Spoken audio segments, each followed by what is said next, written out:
जब आप effectively basis दे रहे हैं टेररिस्ट्स को तो you don't have such sovereignty. Statement है prime minister of Israel Benjamin Netanyahu की। तो जानते हैं पूरी story.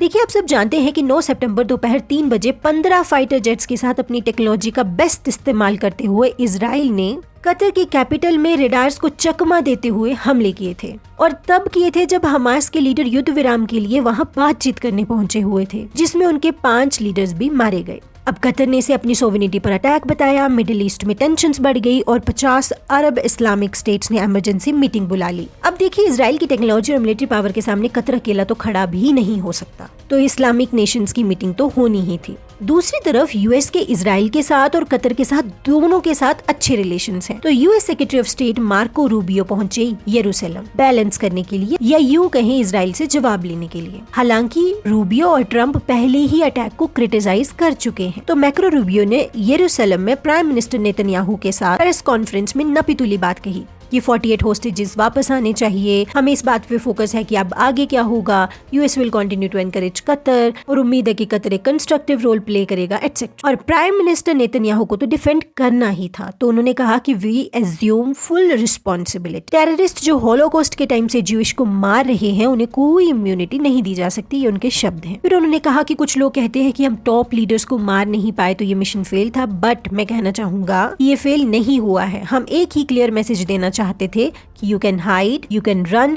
But will get you. हम आपको पकड़ ही लेंगे। फिर उन्होंने कहा कि जो नेशन आज हमें सोवेनिटी के नाम पे कंडेम कर रहे हैं, उन्होंने ये देखा नहीं है कि ये कितना खतरनाक है, मतलब ऑल अटैक। फिर उन्होंने कहा कि you don't have such sovereignty अगर आप इफेक्टिवली बेसिस दे रहे हैं टेररिस्ट्स को।